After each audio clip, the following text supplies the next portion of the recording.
물방울이 떨어지는 수도꼭지, 망델브로 집합, 토끼의 개체군, 유체의 열과 대류, 그리고 뇌 속 뉴런 사이의 작용들을 간단한 방정식 하나로 설명할 수 있습니다. 토끼 개체군을 한번 모델링해보죠. 만약 올해 X마리의 토끼가 있다면 내년에는 토끼가 몇 마리가 될까요? 가장 간단한 개체수 모델링은 성장률 R이 계속해서 곱해지는 겁니다. R이 2라고 해볼까요? 그건 토끼 개체수가 매년 2배씩 계속해서 증가한다는 거죠. 현실과 달리 토끼의 수가 기하급수적으로 계속해서 증가하겠지만요. 그래서 1-x를 곱해서 환경의 제약을 넣어보겠습니다. x는 모집단의 이론적인 최대값을 백분율로 나타내어 0과 1 사이의 값을 가지게 되죠.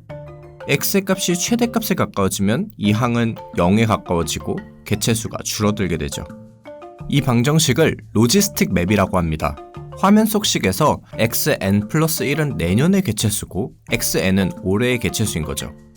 내년의 개체수와 올해의 개체수를 그래프로 그려보면 y축에 내년, x축에 올해를 두었을 때 역포물선이 그려집니다. 이건 음성 피드백 루프를 표현할 수 있는 가장 간단한 방정식이기도 합니다. 개체수가 더 많아질수록 다음 해에는 더 줄어드는 거죠.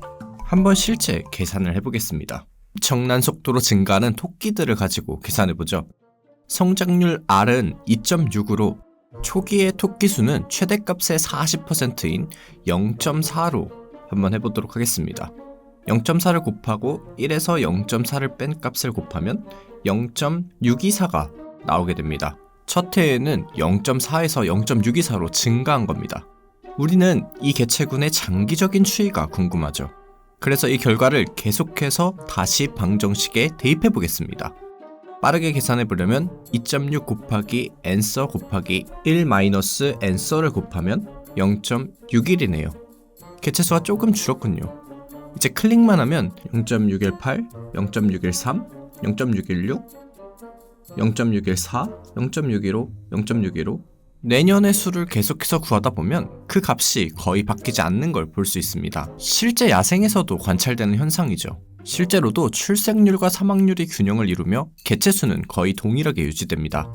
이걸 한번 개체수 그래프로 만들어 보면 그래프 값이 0.615라는 평형값에서 유지되는 걸 볼 수 있습니다. 초기 개체수를 바꿔볼까요? 초기에 토끼 개체수를 낮춘다고 해도 앞쪽 몇 년 구간의 그래프가 바뀌지만 뒤쪽의 개체수는 동일하게 유지되죠. 늘려도 마찬가지고요. 한마디로 초기 개체수는 그렇게 중요하지 않습니다. 장기적인 관심사인 평형 개체수가 변하는 방법은 바로 성장률 R입니다. 방금 그래프에서 성장률을 한번 낮춰볼까요? 성장률을 낮추면 평형 개체수 값 자체가 감소하게 됩니다. 성장률이 줄었으니 개체수도 줄어드는 거죠. 사실 R이 1 아래로 내려가게 되면 개체수가 감소해서 결국 멸종하게 됩니다. 한국이 걱정되네요. 똑같은 그래프를 조금 다르게 그려보겠습니다. X축에다가 성장률 R을 두고 Y축에는 평형 개체수를 집어넣어 보겠습니다. 각 성장률에 따른 아주 정말 많은 세대 후에 얻을 수 있는 개체수일 거죠. 성장률 R이 낮으면 개체군은 항상 멸종하게 됩니다. 따라서 평형 개체수 값은 0값을 가지다가 성장률 R이 1을 넘는 순간부터 더 이상 멸종하지 않고 R이 높아질수록 평형 개체수가 점점 더 높아지게 되죠. R이 계속 높아지면 개체수가 점점 더 많아질 것 같지만 R이 3이 넘어가게 되는 순간 그래프가 둘로 나뉩니다. 뭐죠? 방정식에 따라 값을 대입해보면 결과값이 더 이상 일정하게 이어지지 않고 두 값 사이를 왔다 갔다 하게 됩니다. 한 해에는 개체수가 더 높다면 다른 해에는 낮아지는 주기가 반복되죠. 이러한 개체수의 순환적 특성은 자연에서도 관찰할 수 있습니다. 한 해에 토끼가 엄청나게 많아 있었다면 그 다음 해에는 더 적은 수가 있고 그 다음 해에는 더 많아지는 것이 관측되죠. 성장률 R을 계속해서 증가시키면 두 갈래로 갈라진 그래프는 또 한 번 더 갈라집니다. 이제 그래프는 2년 주기로 요동치는 게 아니라 4년의 주기로 반복되는 겁니다. 주기 또는 기간의 길이가 2배가 되었기 때문에 이를 주기 배가 분기라고도 합니다. 갈래치기라고도 하고요. 성장률 R이 커지면 커질수록 주기 배가 분기 현상은 점점 더 빨리 일어납니다. 8배 더 빠르게 16, 32, 64배로 점점 더 빨리 발생하다가 R이 3.57이 되면 빰! 혼돈의 카오스가 됩니다. 개체수는 더 이상 종잡을 수 없게 되죠. 거의 무작위수에 가깝게 됩니다. 실제로 이 방정식은 컴퓨터에서 난수를 생성하는 방법들 중 하나이기도 합니다. 컴퓨터는 결정되어 있어서 난수를 생성하는 게 사실 좀 어렵거든요. 그만큼 이 방정식이 패턴도 없고 반복되지도 않는다는 겁니다. 물론 초기 접근들만 정확히 알고 있다면 값을 정확하게 계산할 수 있습니다. 그래서 일종의 유산함수로만 간주되죠. 그럼 이 방정식은 이대로 혼돈의 카오스 상태로 아무 값이나 가지게 될까요? 아니요. 놀랍게도 R이 증가하면 다시금 규칙이 생기게 됩니다. 예를 들어 R이 3.83일 때 3년마다 주기가 반복되는 현상이 보입니다. 여기서 R을 계속 키우면 이전처럼 나누어지면서 6년, 12년, 24년 주기가 계속 커지다 다시 카오스 상태로 돌아가죠. 사실 정확한 R의 값만 알고 있다면 이 방정식을 가지고 원하는 숫자의 주기를 마음대로 만들 수 있습니다. 37, 51, 1052 모든 원하는 주기를 만들 수 있죠. 이 다이어그램을 보면 그래프가 프랙탈처럼 보일 겁니다. 확대를 해서 더 작은 크기의 조각들을 키우면 원래의 거대한 규모의 형태들이 반복되는 것처럼 보이죠. 그리고 네, 맞아요. 프랙탈입니다. 가장 유명한 프랙탈은 바로 망델브로 집합입니다. 그리고 방금 본 그래프도 사실 망델브로 집합의 일부입니다. 여기서부터 정말 재밌어요. 망델브로 집합이 뭔지 먼저 알아야겠죠? 이 집합은 이 방정식에서 나옵니다. 먼저 숫자 C를 고릅니다. 복소 평면에서 아무 숫자나 고르면 됩니다. 그리고 Z가 0인 상태에서부터 시작해서 방정식을 반복합니다. 이 방정식이 무한대로 발산하게 된다면 C는 집합의 일부가 아니고요. 무한히 반복해도 Z가 유한하다면 C는 망델브로 집합의 일부입니다. 예를 들어서 C가 1이라고 해보죠. Z가 0일 때 0의 제곱 플러스 1은 1이죠. 1의 제곱 플러스 1은 2이고 2의 제곱 플러스 1은 5, 5의 제곱 플러스 1은 26이 됩니다. 벌써부터 C가 1이면 Z가 발산할 것 같다는 느낌이 오시죠? 그러면 1은 망델브로 집합의 일부가 아닌 겁니다. C가 마이너스 1이라면 어떨까요? 0의 제곱 마이너스 1은 마이너스 1이고 마이너스 1의 제곱 마이너스 1은 0이 됩니다. 0의 제곱 마이너스 1은 마이너스 1이 되죠. 이 함수는 마이너스 1과 0 사이를 계속해서 왔다 갔다 할 것이고 결국에는 유한한 상태죠. 따라서 C가 마이너스 1인 경우에는 망델브로 집합의 일부가 되는 겁니다. 망델브로 집합의 그림은 바로 이 반복되는 방정식을 유한하게 만드는 숫자들과 무한대로 발산시키는 숫자들 사이의 경계를 그린 겁니다. 하지만 이 숫자들이 어떤 유한한 값을 가지는지는 이 그림 속에는 없죠. 그래서 직접 이 방정식을 수천 번 반복한 뒤 Z축에 그 반복을 통해 나오는 값도를 표시해 보았습니다. 원래 그래프에다가 Z축을 추가해서 입체적으로 그린 겁니다. Z축에 그렸으니 이쪽 측면에서 봐보도록 하죠. 그러면 분기 다이어그램을 보게 됩니다. 망델브로 집합의 일부인 거죠. 이 그래프를 통해 우리는 집합 그림에서 커다란 원 부분은 하나의 상수로 값이 안정화되어 있다는 걸 알 수 있죠. 하지만 앞쪽에 자그마한 메인 벌브 쪽 숫자들은 두 개의 값 사이를 계속해서 왔다 갔다 한다는 것을 볼 수 있습니다. 그 앞에 더 작은 원은 4개의 값 사이에서 진동하겠죠. 그렇게 주기가 4, 8, 16, 32로 늘어나게 됩니다. 그러다가 카오스를 마주하게 되죠. 분기 다이어그램에서 바늘과 같이 집합이 매우 얇아지는 부분은 정말로 가장 카오스 같아집니다. 중간에 미달리안이라는 이 부분은 전체 망델브로 집합의 축소판처럼 생겼습니다. 이 부분이 바로 아까 봤던 다시 주기가 3인 분기 플롯으로 돌아가던 부분입니다. 사실 앞에서 본 분기 다이어그램은 실수해서만 그렸었습니다. 방정식에 실수만 입력했었으니까요. 허수를 넣는다고 해도 거의 비슷합니다. 이 조그만한 벌브들은 3이나 4 또는 5 같은 주기들을 가지죠. 이걸 Z축에서 바라보면 이 값들도 역시 반복되며 진동하고 있는 소름 돋는 장면을 볼 수 있습니다. 개인적으로는 이 사실 자체가 수학적으로 정말 아름다운 것 같습니다.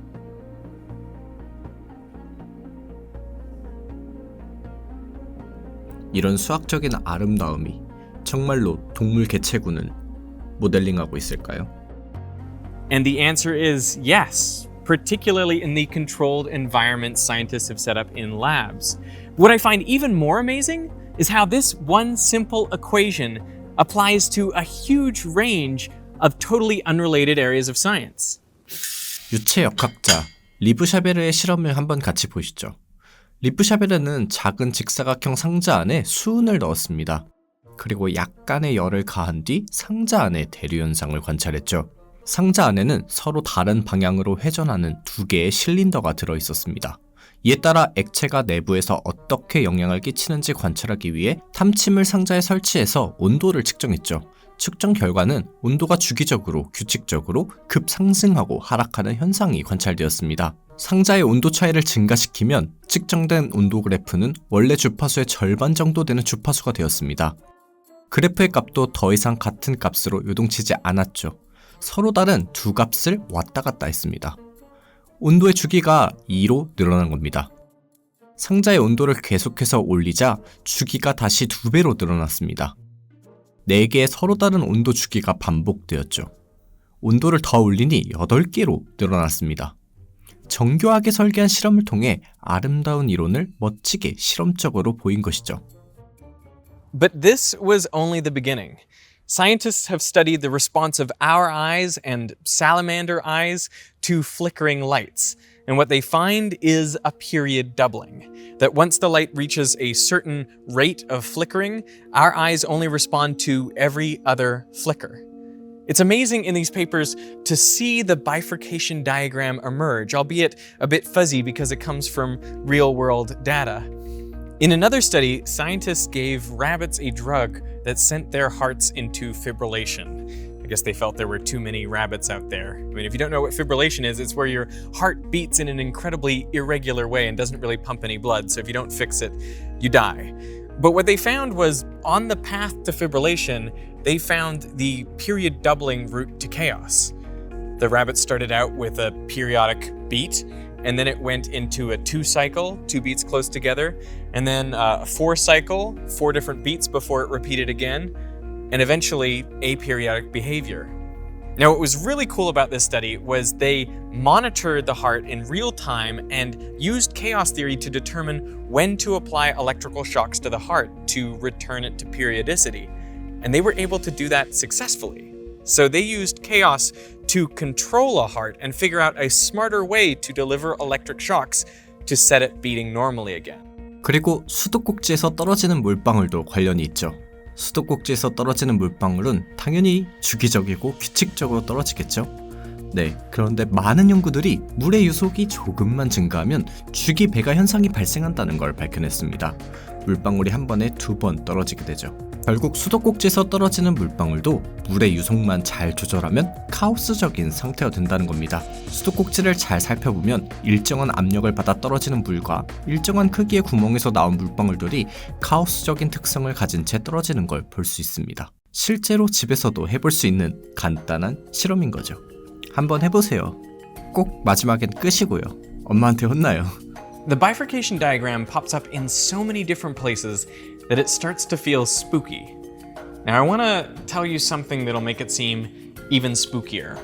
There was this physicist, Mitchell Feigenbaum, who was looking at when the bifurcations occur. 분기가 발생할 때마다 각 세션의 길이를 다음 섹션의 길이로 나눠봤습니다. 그러니까 대략 4.669라는 비율이 나왔고 오늘날 이를 파이겐바움 상수라 부릅니다. 분기는 점점 더 빨라지지만 놀랍게도 이 비율값은 점점 하나의 값에 가까워지게 됩니다. 그리고 이 상수의 정체는 미스테리입니다. 다른 물리적 상수나 다른 값들과 별로 관련이 없는 새로운 기분 상수이죠. What's even crazier is that it doesn't have to be the particular form of the equation I showed you earlier.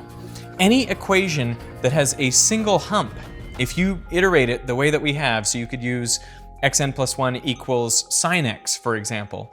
If you iterate that one again and again and again, you will also see bifurcations. Not only that, but the ratio of when those bifurcations occur will have the same scaling, 4.669.